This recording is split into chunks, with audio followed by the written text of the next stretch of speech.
Hello and a warm welcome to Federal's special program, Capital Beat. It's 48 hours to the Red Fort blast, but the government still hasn't made any official announcement except that the leads which are coming in from the media, which is constantly speculating on the basis of the source based information. Either they are quoting the security sources or maybe sometimes the NIA, because now the case has been handed over to the NIA for the probe. Now, today, Prime Minister Modi visited the blast victims at LNJP Hospital. Some more arrests have taken place. A Muslim cleric has been nabbed. There's a mention of another eco sport car after this I-20, which was discovered. And also, the police has intensified the crackdown on the terror ecosystem in Kashmir. What I'm told is that the police is carrying out raids in Kashmir at more than 300 locations linked to the persons affiliated with the banned Jamaat-e-Islami in the valley. Now, the big questions we are going to ask that where is this investigation headed to?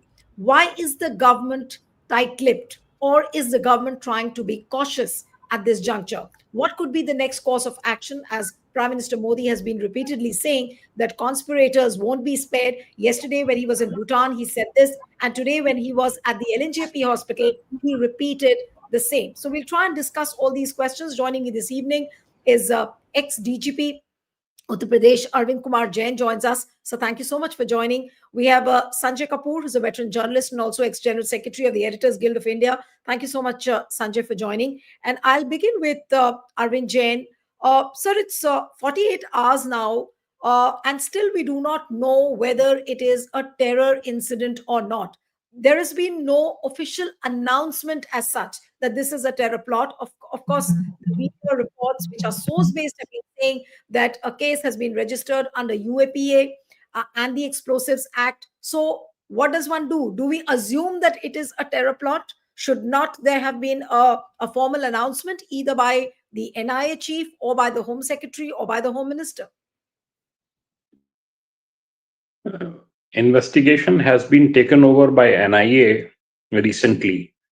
So I don't think that they will be making official announcement so early. They are analyzing the evidence which has been collected. There are several theories floating. I had said on day one that, in my opinion, explosive material was being shifted by the driver from some hideout of Faridabad to some other safe place in Delhi or in some other area. Today, leads have come that car was there at Connaught Place also, at Mayur Vihar also. So now this is something different. Either he was looking for a place where to carry out the explosion, or why explosion took place at red light. This is not very clear. Either it's a Fedayeen attack, or accidentally it detonated. And he is also suspected to have died in the blast, Dr. Omar. DNA samples were taken from his mother also, and I'm told that they have matched, and his DNA sample has matched with his mother's. So it is suspected. So Fedayeen attacks like this have not been carried out for so many years in the country. So if this has happened deliberately, he has blown himself, then it's something different. Otherwise, it is suspected that there was some sort of accident, and in a hurry, it detonated, and there was an explosion at 6:52 near Red Fort at red light. Because the car was parked for a few hours at Sunehri Masjid, car parking. Car was there as I mentioned, at Connaught Place, Mayur Vihar. So why was he moving around? Was he wasting time? Was he buying time? Because J&K police was after him. Haryana police was also after him. So this is not very clear. But I think by tomorrow, either Delhi police or the government or NIA will come out with some theory and with some conclusion. Right. But like you pointed out, that it could be a feline attack, or maybe it could have been something accidental. And also, since the car was found at various locations, so that brings me to the question that could there have been a possibility of maybe that they were trying to mount some kind of a serial blast in Delhi? Could that also have been a possibility? And if the other possibility which you are mentioning, that accidentally it would have, the car would have exploded, so does it point to a terror mishap then? Maybe it was an amateur group and they were trying to do something and something else happened. So was it a case like that? It is an amateur group. There are no two opinions about it, because I don't think they have carried out blasts in the past. And why did he take the car to CP, to Mayur Bihar? Um People must be analyzing, who are investigating, as to what is the reason for that. At 6:10, I am told that on the Twitter handle of JNK Police, there is a mention that you can hide, you can run for some time, you can hide, but ultimately you will be caught. Something like that on Twitter handle at 6:10. So, in my opinion, JNK Police, especially that SHO and the force there, who caught hold of Dr. Adil, because Rathar, because he was putting up posters in favor of Jaish-e Mohammed on the streets of Srinagar. He did a splendid job. That is expected from a civil police officer, and from there only the police got the lead, and raids were conducted at so many places.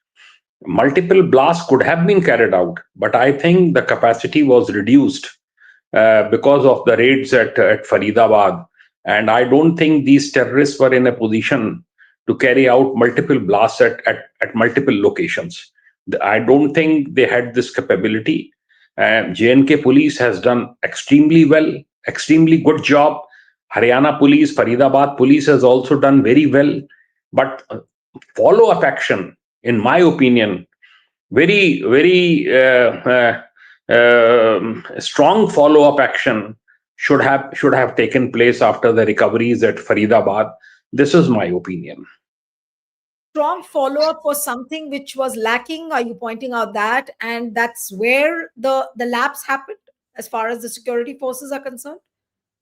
Uh, after the recovery of so much of explosive material, timers, weapons, and other things, suitcases.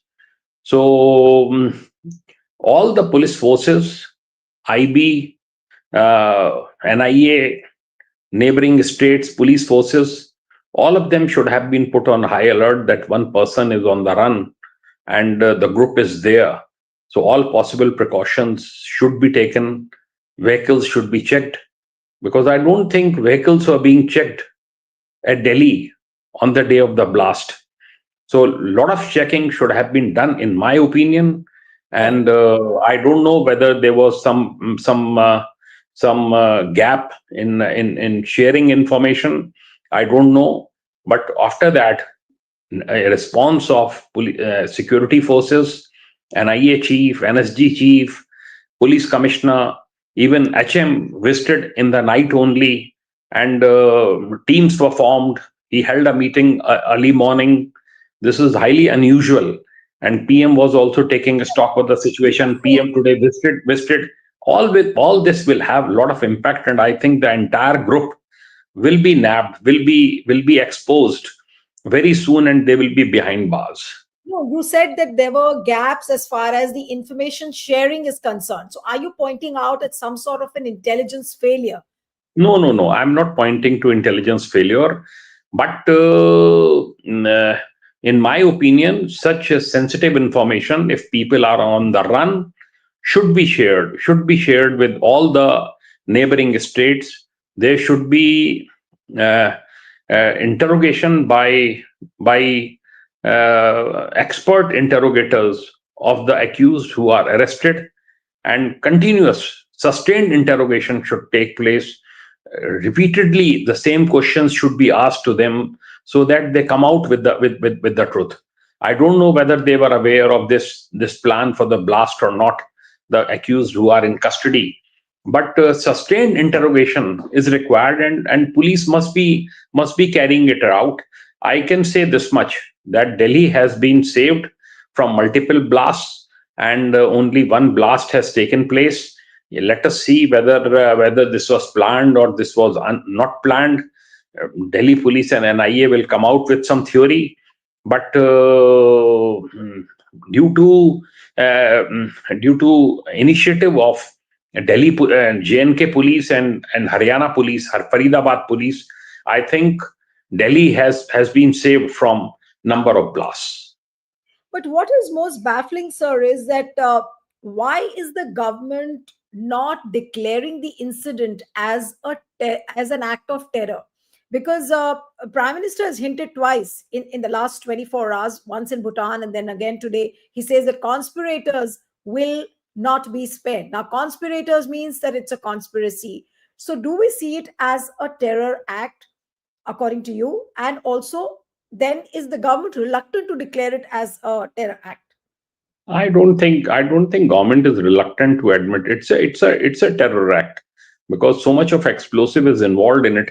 It is There's no not a mention. blast. It is There not a is no. blast of CNG cylinder, which was initially, which it was being projected that there is a blast in CNG cylinder, and the petrol tank of the car caught fire and there was a blast. This is not CNG blast. This is because of explosives. So you can, whether government admits it or not, but I think it's a terror incident, either planned or unplanned. And most probably Dr. Omar, who was driving the car, he said that he was the only occupant of the car. He has died because of it. I don't know whether he intended it that way. He wanted to act as fedayeen, or this was accidental. This will naturally come out gradually. Right. Okay, I'll come back to you, sir. Let me come to Sanjay now. That Sanjay, why do you think that the government is reluctant on declaring this incident as an act of terror? Because if you remember, when Pahalgam incident happened, then there was a declaration from the government saying that in future, if there are any leads which point to Pakistan, so far there is no mention of Pakistan. Let's admit that very clearly, that government has not made a mention of Pakistan anywhere. Do we? Neither do we have any connections with any kind of foreign terrorist group so far. It's 48 hours now, but still the government hasn't declared it as an act of terror. Is that surprising? Unmute yourself, Sanjay. You'll have to unmute yourself, please. Yeah. I say it's very surprising that government is not behaving the way it normally does. Jump the gun and announce that Pakistan is involved. They've been more circumspect, more mature about it, and that is what I think is shows a big difference in how they handle it. One of the reasons why the government is more circumspect this time is also the fact that there was a story which appeared in the Tribune the other day. We said that it doesn't seem like RDX because it didn't leave a hole in the ground or to create a. Yes. There were no sharpeners, because if there would have been a bomb, there should have been sharpeners. There was no suggestion of anything more to suggest to make people believe that there was some explosive device. So till now, I don't think they've got a handle on what exactly blew up, and that in a certain way is holding them back. So they talk about conspiracy, they don't talk about the act of terror.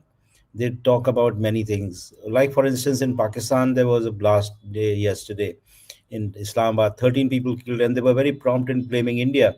So, in fact, they have had the courage to blame India till the time their own outfit, Pakistan Tehreek-e-Taliban, decided to own up the blast and say that they were responsible for the killings.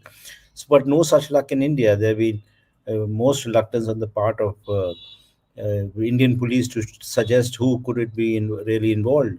Primarily because it has implications. First of all, you were blaming that all the terror attacks were taking place from people who are coming from outside from Pakistan. But here you have arrested people who are not coming from outside, but they are Kashmiris, or they are. So in a certain way, the narrative takes a beating. So either you have to own up that, look here, there are homegrown terror groups which are responsible for what is happening, So the entire burden that was put on the Pakistan to do all that changes dramatically. In case, in fact, you were also talking about a doctor in Lucknow, and you say that she was last 2 years she was collecting weapons and armaments and others for such kind of a terror blast or terror event. But there is nothing more than that. So I think, as the gentleman who's in the panel said very rightly, the government has to come out with a statement. They need to say more categorically what exactly it is all about. People, citizens of Delhi are rather concerned. They're rather rattled because about 11, 12 years, nothing of this nature has happened. We old timers remember that Delhi used to be on the edge most of the time with all kinds of blasts taking place, beginning with Khalistan and later on the Islamic groups. But now this is rather unusual because it kind of makes light of many things that has happened. Primarily because there's also Mr. Trump who doesn't believe in the narrative. He's the one who kept on saying that India has, India Pakistan war. He stopped it, and although India doesn't agree with this kind of formulation, but he's been rather insistent on doing that. So I think very rightly the government is more watchful, more careful about blaming anybody. I hope they do it the way the most professional groups do, agencies do. Find out who's responsible, and with absolutely incontrovertible uh, evidence, they should pin the blame on Right. on individual groups who are responsible for this So basically, this is a drastic. silver lining. So, do we see this as a silver lining then, Sanjay, that the way the government is approaching, this is the manner in which they should have approached earlier cases as well. This time, they're being extra cautious. They are being, maybe they are carefully calibrating their move because of certain reasons you pointed out. But at least this is a silver lining that this is how they should approach any case like this. I think they should be more careful. They should help towards building the credibility of the tattered reputation of our agencies, which normally used Right, to jump the gun and say that, the Pakistan is involved without really proving. During all right. the in the early days of the Operation Sindoor, whenever our members of parliament went to various countries, one of the questions that their host countries used to ask is, "What's the evidence that you have?" So I'm sure they're chastened by those questions, and this time Right, around, they want to be sure and they want to be more clear about what they have before they blame right. anybody. All right. I'll come to Mr. Jain now. Sir, this is an article. This is rather not an article, in fact. This is an edit piece which is written by counter terrorism expert Ajay Sani today. And the title is Warnings from the Red Fort. He's basically pointed out various things. And I'm just going to read out a certain portion from this editorial and then ask you a question. The same question which I asked Sanjay and you as well. And I'm just elaborating on that. He's written that the government of India remains reluctant, nevertheless, to declare the incident a terrorist attack, even 24 hours later. Now it's, of course, 48 hours because he must have written the editorial yesterday. And this is unsurprising in view of the pronouncement in the wake of Operation Sindhu. This is what Ajay Sani says, that any future act of terrorism would be treated as an act of war, committing India to demonstrative retaliation against Pakistan, where the lines of investigation are likely to point. Mr. Jain, you would like to say something because this is not me who's saying this. This is counterterrorism expert Ajay Sani writing this. So, do you think that is the reason why the government is trying to be extra cautious? No, no, no, I don't think so. Where is the Pakistan hand? It has not been proved till now. During Pahalgam incident, there were calls which were intercepted. There were multiple calls, and it was absolutely clear that the terrorists had come from the other side, and only then it was declared. Government of India will not take a mature decision that it's an act of Pakistan without having credible evidence with them. That time they had credible evidence. This time there is no evidence excepting some news clippings are there that sister of Masood Azhar, she had formed one organization, and Dr. Shahid was heading Yes. it in the country, and she was supposed to recruit ladies for that. So this is no evidence. This is no evidence. Once they get the evidence, I think, as Mr. the Chair, yeah, no, as defense minister has said that Operation Sindoor is on. So if it is on, then CCS will take a decision. All the intelligence agencies will give the feedback. RAW will give the feedback, and a proper decision will be taken. Such an important decision cannot be taken just because there has been a blast, and in which hand of Pakistan is not at all proven. So no, unless but and Mr. until Chair, it is proven beyond doubt, as Mr. Kapoor has said, that once you go to the international media, once you go to international community, they will naturally ask you, "Ki, what was the evidence with you? Why did you attack? Why did you attack Pakistan?" So yeah. yeah, that is very important. That you should have credible evidence. Only then you can initiate action. Right. But also, I want to ask you that, of course, yes, there is no mention of Pakistan or any connection with a foreign handler so far. But if these are homegrown terrorists, as what the lead says, that preliminary inquiries have identified the principal suspect in the Red Fort blast case as Umar Un Nabi. He's from Pulwama, and a flurry of detentions have followed in J&K, which means that the homegrown terror is intensifying. Does that also not put government on the back foot? Because here the government had been saying that Article 370 has been revoked and everything looks normal, but here you have homegrown terrorists who are intensifying their act, and not only intensifying the act, they are moving to other cities with a proper network. I don't think they are intensifying. This module has been detected and it has been busted. I don't think there is increase in terror activities in J&K. I know so many people who have visited J&K after abrogation of 370. There is absolute peace over there. Ikka dukka incidents are there, which will always take place in a state. So I think full credit goes to PM and HM that Article 370 was abrogated and such a bold decision was taken. And LG Manoj Sinha, I know him. He's a very competent person and he's doing a very fine job. And a lot of action is going on. Raids are being conducted at hundreds of places. You can see how very seriously it is being taken. All the people who are connected to the terrorists, they are being detained. Action is being taken against them. So once it is known that, you see, that's a brilliant work of one SHO of JNK police, that he caught the person who was putting up posters in favor of Jaish-e-Mohammed. The person was arrested from Saharanpur. He was working at Saharanpur as a doctor. So from there only the arrest started.